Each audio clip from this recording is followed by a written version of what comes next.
नमस्कार दोस्तों, rich dad poor dad series में आपका स्वागत है। यहाँ पे हम हमारी वीडियोस का और पॉडकास्ट का तीसरा पार्ट लेके आए हैं, जिसमें हम चैप्टर 2 शुरुआत करने वाले हैं, जिसका टाइटल है अमीर लोग पैसे के लिए काम नहीं करते। तो चलिए शुरू करते हैं। डैडी, क्या आप मुझे बता सकते हैं कि अमीर कैसे बना जाए? यह सुनते ही मेरे डैडी ने अपना शाम का अखबार नीचे रख दिया। बेटे, तुम अमीर क्यों बनना चाहते हो? क्योंकि आज जिमी की मम्मी अपनी नई कैडिलक कार में आई और वे लोग पिकनिक पर अपने समुद्र तट वाले घर पर जा रहे थे।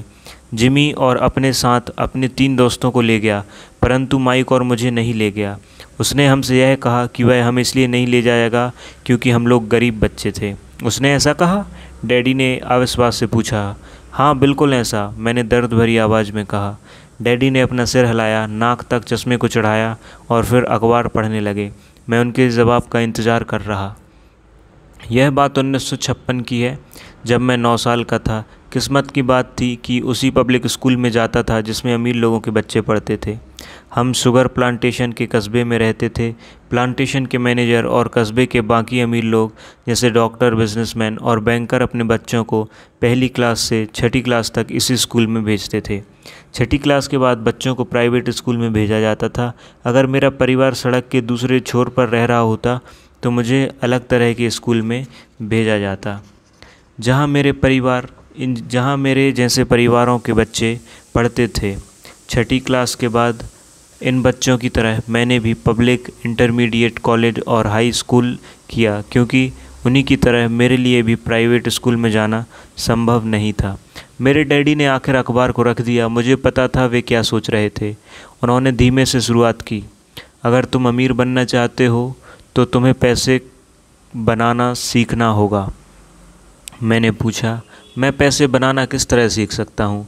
अपने दिमाग के इस्तेमाल से, उन्होंने मुस्कुराते हुए कहा, जिसका असली मतलब यह था, बस मैं तुम्हें इतना ही बता सकता हूँ, या मैं इसका जवाब नहीं जानता, इसलिए मुझे तंग मत करो। एक साझेदारी हुई। अगली सुबह मैंने अपने सबसे अच्छे दोस्त माइक को अपने डैडी की बात बताई। जहाँ तक मुझे याद है, उस स्कूल में मैं और माइक ही 2 गरीब बच्चे थे। माइक भी मेरी ही तरह था, क्योंकि वह भी किस्मत की वजह से उसी स्कूल में था। ऐसा लगता था जैसे किसी ने कस्बे में स्कूल की सरहदें तय कर दी थी और इसी कारण हम लोग अमीर बच्चों के स्कूल में पढ़ रहे थे। सच कहा जाए तो हम लोग गरीब नहीं थे, परंतु हमें ऐसा लगता था क्योंकि बाकी सभी बच्चों के पास नए बेसबॉल ग्लव्स, नई साइकिलें और हर चीज़ नई होती थी। मम्मी और डैडी हमें सभी ज़रूरत की चीज़ें दिलवाते थे, जैसे खाना, घर, कपड़े, परंतु इससे ज़्यादा कुछ नहीं। मेरे डैडी कहा करते थे, अगर तुम्हें कोई चीज़ चाहिए तो तुम्हें उसके लिए काम करना होगा। हमें बहुत सी चीज़ें चाहिए थीं, परंतु 9 साल के बच्चे को काम करने के लिए ज़्यादा काम मौजूद नहीं थे। माइक ने पूछा, तो पैसा कमाने के लिए हमें क्या करना चाहिए? मैं नहीं जानता, मैंने कहा, परंतु क्या तुम इस काम में मेरे पार्टनर बनना चाहते हो? वह राज़ी हो गया और उस शनिवार की सुबह माइक मेरा पहला बिजनेस पार्टनर बन गया। हम दोनों पूरी सुबह यही सोचते रहे कि पैसा किस तरह कमाया जाए। कभी कभार हम उन बेफिक्र बच्चों के बारे में बात करते रहे जो जिमी के समुद्र तट वाले घर का मज़ा ले रहे थे। हमें इससे थोड़ी चोट पहुंचती थी, परंतु यह चोट अच्छी थी क्योंकि इसने हमें यह सोचने के लिए प्रेरित कर दिया कि पैसा कैसे कमाया जाए। आखिरकार उस दोपहर को हमारे दिमाग में बिजली कौंध गई। यह एक ऐसा विचार था जो माइक ने किसी विज्ञान की किताब में पढ़ा था। रोमांचित होकर अपने हाथ मिलाए और पार्टनरशिप के पास अब एक बिजनेस था। अगले कुछ हफ्तों तक मैं और माइक आसपास के इलाके में दौड़ भाग करते रहे। हम दरवाज़ों पर दस्तक देते थे और पड़ोसियों से कहते थे कि वे अपने इस्तेमाल किए हुए टूथपेस्ट ट्यूब हमारे लिए रख लें। हैरत से हमें देखते हुए ज़्यादातर लोगों ने मुस्कुराकर हमारी बात मान ली। कुछ ने हमसे पूछा कि टूथपेस्ट ट्यूब क्यों चाहिए। इसके जवाब में हमने कहा, हम आपको यह नहीं बता सकते, यह एक बिज़नेस सीक्रेट है। सप्ताह गुजर गए और मेरी माँ बहुत दुखी हो गई। अपने कच्चे माल को इकट्ठा करने के लिए हमने जो जगह चुनी थी वह उनकी वॉशिंग मशीन के पास थी। एक भूरे कार्डबोर्ड के बक्से में, जिसमें कभी केचप की बोतलें रखी रहती थीं, हमारे इस्तेमाल किए हुए टूथपेस्ट को उसी में रख दिया। आखिर एक दिन माँ के सब्र का बांध टूट गया। पड़ोसियों के मुड़े तुड़े और इस्तेमाल किए टूथपेस्ट ट्यूब को देखते देखते वे ऊब गई थीं। उन्होंने पूछा, तुम लोग क्या कर रहे हो? और मैं यही नहीं सुनना चाहती कि यह एक बिज़नेस सीक्रेट है। इस कचरे को साफ़ कर दो या मैं उसे बाहर उठाकर फेंक देती हूँ। माइक और मैंने उनके हाथ पैर जोड़े और उन्हें समझाया कि जल्दी हमारा कच्चा माल पर्याप्त जमा हो जाएगा और फिर हम उत्पादन शुरू कर देंगे। हमने उन्हें बताया कि हम कुछ पड़ोसियों का इंतज़ार कर रहे थे ताकि वे अपने टूथपेस्ट के ट्यूब्स ख़त्म कर लें। माँ ने हमें 1 हफ़्ते की मोहलत दे दी। उत्पादन शुरू करने की तारीख कब आ गई, दबाव बढ़ चुका था। हमारे वेयरहाउस के मालिक यानी मेरी माँ ने हमारी पहली पार्टनरशिप कंपनी को जगह खाली करने का नोटिस थमा दिया था। अब माइक का काम यह था कि वह पड़ोसियों को अपने टूथपेस्ट जल्दी ख़त्म करने के लिए कहे और साथ ही यह भी जोड़ दे, दांत के डॉक्टरों का कहना है कि दिन में कई बार ब्रश करना चाहिए। मैं उत्पादन की प्रक्रिया को ठीक ठाक करने में जुट गया। एक दिन मेरे डैडी ने अपने दोस्त के साथ बैठकर पोस्ट में आए और उन्हें आश्चर्य का ठिकाना नहीं रहा जब उन्होंने वहां 9 साल के 2 बच्चों को उत्पादन की पूरी प्रक्रिया पूरी गति से जुटे देखा। हर तरफ बारीक सफ़ेद पाउडर बिखरा हुआ था। एक लंबी मेज़ पर स्कूल से लाए गए दूध के छोटे कार्टन थे और हमारे परिवार की हिबाची गृह दाल रहकतें कोयलों के साथ अधिकतम गर्मी पर जल रही थीं। डैडी सावधानी से चलकर हमारे करीब आए। क्योंकि हमारे उत्पादन की प्रक्रिया में फोर्ज का कब्जा कर लिया था, इसलिए उन्होंने अपनी कार बाहर ही खड़ी करनी पड़ी।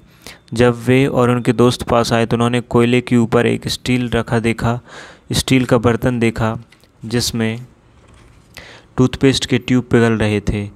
उन दिनों टूथपेस्ट प्लास्टिक की ट्यूब्स में नहीं आते थे, ट्यूब्स शीशे के बने होते थे। एक बार पेंट जल जाने पर हम ट्यूब्स को स्टील के बर्तन में डाल देते ताकि वे पिघलकर द्रव रूप में आ सकें। इस पिघले हुए शीशे को हम छोटे छेद वाले दूध में कार्टनों में डाल रहे थे। दूध के इन कार्टनों के प्लास्टर ऑफ पेरिस भरा था। हर तरफ पहला सफ़ेद पाउडर प्लास्टर ही था जिसमें हमने पानी मिलाया था। जल्दबाजी में मैंने उसके बैग को गिरा दिया था और पूरी ज़मीन ऐसे लग रही थी जैसे वहाँ अभी अभी बर्फ़ का तूफ़ान आया है। दूध के कार्टन भारी बक्से जिसके भीतर प्लास्टर ऑफ पेरिस के सांचे थे। मेरे डैडी और उनके दोस्त हमें देखते रहे और हम पिघले हुए शीशे को प्लास्टर ऑफ पेरिस के क्यूब के ऊपर छोटे से छेद में डालते रहे। संभल कर, मेरे डैडी ने कहा। मैंने बिना सिर उठाए हामी भर दी। आखिरकार जब शीशे को डालने का काम खत्म हो गया तो मैंने स्टील के बर्तन को नीचे रख दिया और अपने डैडी की तरफ देखकर मुस्कुराया। उन्होंने हल्की मुस्कान के साथ पूछा, तुम लोग क्या कर रहे हो? हम वही कर रहे हैं जो आपने बताया, हम अमीर बनने जा रहे हैं, मैंने कहा। हाँ, माइक ने सिर हिलाते हुए और मुस्कुराते हुए कहा। हम दोनों पार्टनर हैं, डैडी ने पूछा। और इन प्लास्टर के सांचों में क्या है? देखिए, मैंने कहा, इसमें एक बहुत अच्छी चीज़ है। छोटे हथौड़े से मैंने सील को ठोका जिससे बाहरी खोल टूट गया। सावधानी से मैंने ऊपर के आधे प्लास्टर को हटाया और जस्ते का एक सिक्का बाहर गिर गया। हे भगवान, मेरे डैडी ने कहा, तुम लोग जस्ते के सिक्के ढाल रहे हो?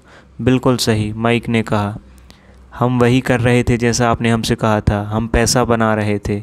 मेरे डैडी ज़ोर से और मेरे डैडी के दोस्त ज़ोर ज़ोर से हंसने लगे। मेरे डैडी भी मुस्कुराए और उन्होंने अपना सिर हिलाया। उनके सामने आग और टूथपेस्ट की ट्यूब के बक्से सफ़ेद धूल में लिपटे हुए 2 बच्चे खड़े थे जो इस कान से उस कान तक खुलकर मुस्कुरा रहे थे। उन्होंने हमसे कहा कि वह सब कुछ छोड़कर उनके साथ चलें और घर वाली सीढ़ी पर बैठें। मुस्कुराते हुए उन्होंने कहा, जालसाजी शब्द का मतलब समझाया। हमारे सपने धराशायी हो गए थे। तो आपका मतलब यह है कि यह गैरकानूनी है? माइक ने कांपती आवाज़ में पूछा। छोड़ो भी, डैडी के दोस्त ने कहा। हो सकता है बच्चे अपने जन्मजात प्रतिभा को विकसित कर रहे हों। मेरे डैडी उन्हें घूरते रहे। हाँ, यह गैरकानूनी है, डैडी ने नरमी से कहा। परंतु तुम लोगों ने यह साबित कर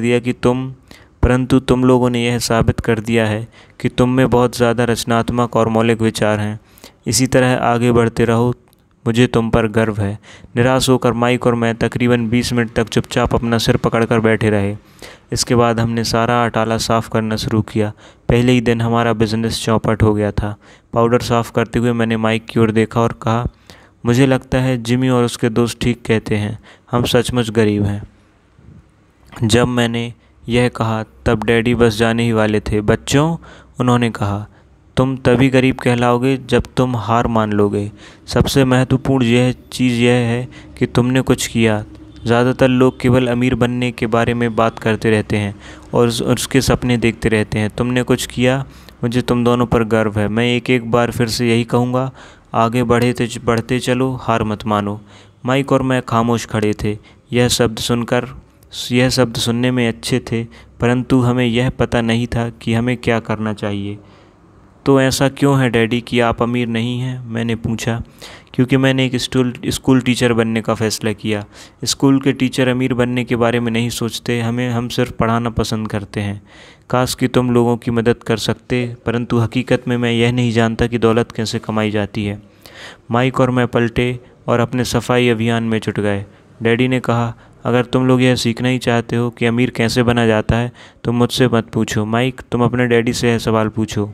मेरे डैडी? माइक ने हैरानी से कहा। हाँ, तुम्हारे डैडी। मेरे डैडी ने मुस्कुराकर दोहराया। तुम्हारे डैडी और मेरा बैंक एक ही है और वह तुम्हारे डैडी की बहुत तारीफ़ करते हैं। तुम्हारे डैडी और मेरा बैंकर एक ही है और वह तुम्हारे डैडी की बहुत तारीफ़ करता है। उसने मुझे कई बार यह बताया कि पैसा बनाने में तुम्हारे डैडी का कोई जवाब नहीं है। मेरे डैडी? माइक ने एक बार फिर हैरानी से पूछा। फिर ऐसा क्यों है कि स्कूल के अमीर बच्चों की तरह हमारे पास शानदार कार और आलीशान बंगला नहीं है? शानदार कार और आलीशान बंगले के होने का यह मतलब नहीं होता कि आप निश्चित रूप से अमीर हैं या आप पैसा बनाने की कला जानते हैं, डैडी ने जवाब दिया। जिमी के डैडी शुगर प्लांटेशन में काम करते हैं। उनमें और मुझ में ज़्यादा फ़र्क नहीं है। वे एक कंपनी के लिए काम करते हैं और मैं एक सरकार के लिए। कंपनी उन्हें कार खरीद कर दे देती है। इस समय शक्कर की कंपनी आर्थिक संकट में फंसी हुई है और जिमी के डैडी के पास जल्दी कुछ ही नहीं बचेगा। तुम्हारे डैडी अलग हैं, माइक।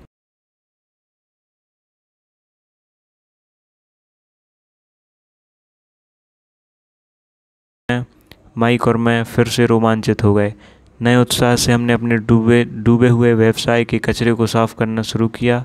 जब हम सफाई कर रहे थे तो हमने यह भी योजना बना ली कि हम कैसे और कब माइक के डैडी से बात की जाए। समस्या यह थी कि माइक के डैडी बहुत ज़्यादा काम करते थे और देर रात तक घर नहीं लौटते थे। माइक के डैडी के पास वेयरहाउस, कंस्ट्रक्शन कंपनी, स्टोर्स की श्रृंखला और 3 रेस्टोरेंट थे। रेस्टोरेंट में के कारण ही उन्हें घर लौटने में देर हो जाती थी। सफाई खत्म करने के बाद माइक बस पकड़कर अपने घर चला गया। वह अपने डैडी से बात करने वाला था, चाहे वे कितनी ही देर से घर लौटे, और उनसे पूछने वाला था कि वे अमीर बनने की तरकीब सिखाने के लिए तैयार हैं। माइक ने मुझसे वादा किया कि जैसे ही वह अपने डैडी से बात करेगा वह मुझे फ़ोन करेगा, चाहे कितनी ही देर क्यों ना हो जाए। रात को 8:30 बज गया। ओके, अगले शनिवार, मैंने कहा और फ़ोन रख दिया। माइक के डैडी माइक और मुझसे मिलने के लिए तैयार हो गए थे। शनिवार की सुबह 7:30 बजे मैंने शहर के दूसरे हिस्से में जाने के लिए बस पकड़ी और सबक शुरू। मैं तुम्हें 1 घंटे के 10 सेंट दूंगा। 1996 की तनख्वाह के हिसाब से 10 सेंट प्रति घंटे वेतन कम था। माइकल और मैं सुबह 8 बजे उसके डैडी से मिले। वे पहले से ही व्यस्त थे और उनके पास 1 घंटे से ज़्यादा का काम मौजूद था। जब मैं उनके साधारण, छोटे और साफ घर के सामने पहुंचा तो मैंने देखा कि उनका कंस्ट्रक्शन सुपरवाइज़र अपने पिकअप ट्रक से वहां से जा रहा था। माइक मुझे दरवाजे पर ही मिल गया। डैडी अभी फ़ोन पर हैं और उन्होंने कहा है कि हम लोग पीछे के पोर्च में उनका इंतज़ार करें, माइक ने दरवाज़ा खोलते हुए कहा। जब मैंने उस पुरानी घर की दहलीज के अंदर कदम रखा तो लकड़ी के पुराने फर्श की चरमराहट शुरू हो गई। दरवाजे के भीतर सस्ती सी चटाई थी। चटाई वहाँ इसलिए रखी थी ताकि फर्श पर पड़े अनगिनत कदमों के निशान छुपाया जा सके। हालांकि वह साफ़ थी, पर यह स्पष्ट दिखता था कि उसे बदल लेना चाहिए। जब मैं सकरे लिविंग रूम के घुसा तो मेरा दम घुटने लगा था। वहाँ पुराने फर्नीचर की बू आ रही थी और निश्चित रूप से उस फर्नीचर को संग्रहालय में होना चाहिए था। सोफे पर 2 महिलाएं बैठी थी जिनकी उम्र मेरी माँ से थोड़ी ज़्यादा होगी। महिलाओं के सामने एक पुरुष मजदूर के कपड़ों में बैठा हुआ था। उसने खाकी पैंट और खाकी शर्ट पहन रखा था। हालांकि कपड़े साफ़ और प्रेस किए थे, परंतु उसमें स्टार्च नहीं था। उस आदमी की उम्र मेरे डैडी से लगभग 10 साल ज़्यादा होगी, शायद 45 साल। जब मैं और माइक उनके पास से गुजरते हुए किचन की तरफ गए जहाँ से पोर्च का रास्ता था तो वे मुस्कुराए। मैं भी जवाब में शर्मा कर मुस्कुरा दिया। ये लोग कौन हैं? मैंने पूछा। और ये लोग डैडी के लिए काम करते हैं। बूढ़ा व्यक्ति उनके वेयरहाउस को संभालता है और महिलाएं रेस्टोरेंट की मैनेजर्स हैं। और तुमने उस कंस्ट्रक्शन सुपरवाइज़र को तो देखा ही होगा जो यहाँ से 50 मील दूर एक सड़क परियोजना पर काम कर रहा है। उनका दूसरा सुपरवाइज़र जो बहुत से घर बना रहा है वह तुम्हारे आने से पहले ही जा चुका है। क्या ऐसा हमेशा ही होता है? मैंने पूछा। हमेशा तो नहीं, पर अक्सर ऐसा ही होता है, माइक ने कहा, और मेरे पास अपनी कुर्सी खींचते हुए वह मुस्कुराया। मैंने उनसे पूछा था कि क्या वे हमें पैसा बनाना सिखाएंगे। माइक ने मुझसे बताया। अच्छा, उन्होंने इसका क्या जवाब दिया? मैंने सावधानीपूर्ण उत्सुकता से पूछा। पहले तो उनके चेहरे पर हंसी आई, पर फिर कुछ सोचकर उन्होंने कहा कि वे हमारे सामने एक ऑफ़र रखेंगे। अच्छा, मैंने कहा और अपनी कुर्सी की पीठ दीवार से टिका ली। मैं वहाँ कुर्सी के पिछले 2 पैरों के सहारे टिका बैठा रहा। माइक ने भी ऐसा ही किया। क्या तुम्हें पता है कि वे कौन सा ऑफ़र देने वाले हैं? मैंने पूछा। नहीं, पर हमें जल्दी इसका पता चल जाएगा। अचानक माइक के डैडी उस पुराने दरवाजे से घुसकर पोर्च में दाखिल हुए। माइक और मैं अपने पैरों से कूद गए, आदर के कारण नहीं बल्कि इसलिए कि हम चौंक गए थे। तो बच्चों तैयार? माइक के डैडी ने एक कुर्सी हमारे पास खिसकाते हुए कहा। हमने अपने सर हिलाए और अपनी कुर्सियों को दीवार के पास खींचकर उनके सामने रख लिया। वे एक विशाल शरीर के मालिक थे, लगभग 6 फीट ऊंचे और 200 पाउंड वजनी। मेरे डैडी इससे ऊंचे थे, लगभग इसी वजन के, और माइक के डैडी से 5 साल ज़्यादा बड़े। वे लगभग एक ही जैसे थे, हालांकि दोनों एक ही प्रजाति के नहीं थे। हो सकता है कि उनकी ऊर्जा एक सी हो। माइक का कहना है कि तुम पैसा कमाना सीखना चाहते हो, क्या यह सही है रॉबर्ट? मैंने तत्काल सहमति में अपना सिर हिलाया। हालांकि मुझे थोड़ा सा डर भी लग रहा था। उनके शब्दों का मुस्कुराहट के पीछे हुई बहुत ताकत थी। अच्छा, यह रहा मेरा ऑफ़र। मैं तुम्हें सिखाऊंगा, पर मैं ऐसा क्लासरूम की शैली में नहीं करूंगा। अगर तुम मेरे लिए काम करोगे तो उसके बदले मैं तुम्हें सिखाऊंगा। अगर तुम मेरे लिए काम नहीं करोगे तो मैं तुम्हें नहीं सिखाऊंगा। अगर तुम काम करते हो तो मैं तुम्हें ज़्यादा तेज़ी से सिखा सकता हूँ, और अगर तुम सिर्फ बैठकर मेरी बातें सुनना चाहते हो कि तुम लोग स्कूल में करते हो तो वैसा समय बर्बाद नहीं होगा। यहाँ मेरा ऑफ़र है, इसे या तो मान लो या फिर वापस लौट जाओ। क्या मैं आपसे एक सवाल कर सकता हूँ? मैंने पूछा। नहीं, इसे या तो मान लो या फिर वापस लौट जाओ। मेरे पास बर्बाद करने के लिए फालतू समय नहीं है। अभी ढेर सारा काम पड़ा हुआ है। अगर तुम में तत्काल फैसला करने की क्षमता नहीं है तो तुम कभी पैसे बनाना नहीं सीख पाओगे। मौके आते हैं और चले जाते हैं, इसलिए तत्काल निर्णय लेने की क्षमता एक महत्वपूर्ण कला है। तुमने जैसा चाहा था वैसा एक मौका तुम्हारे सामने मौजूद है। अगले 10 सेकंड में या तो पढ़ाई चालू हो जाएगी या फिर हमेशा के लिए ख़त्म हो जाएगी। माइक के डैडी ने चिढ़ाने वाली मुस्कुराहट के साथ कहा। मंजूर है, मैंने कहा। मंजूर, माइक ने भी कहा। बहुत बढ़िया, माइक के डैडी ने कहा। 10 मिनट में मिसेस मार्टिन आ जाएंगी। उनसे बात करने के बाद मैं तुम्हें उनके साथ भेज दूंगा। तुम लोग का काम आज से शुरू हो जाएगा। मैं तुम्हें हर घंटे के 10 सेंट दूंगा और तुम हर शनिवार 3 घंटे काम करोगे। पर आज तो मेरा सॉफ्टबॉल का मैच है, मैंने कहा। माइक के डैडी ने अपनी आवाज़ को धीमा परंतु कड़क करके कहा। यह तो मान लो या फिर वापस लौट जाओ। मान लिया, मैंने जवाब दिया। सॉफ्टबॉल खेलने के बजाय काम करने और सीखने का विकल्प चुनने में ही ज़्यादा समझदारी थी। तो दोस्तों, यहाँ पे हमने अपनी वीडियो पॉडकास्ट सीरीज़ का यहाँ पे 3rd पार्ट कंप्लीट कर लिया है। अब हम आपको नेक्स्ट पार्ट में अपडेट करेंगे। अभी के लिए इतना ही, और हम जल्दी आपको 4th पार्ट यहाँ पे सुना देंगे। Thank you guys.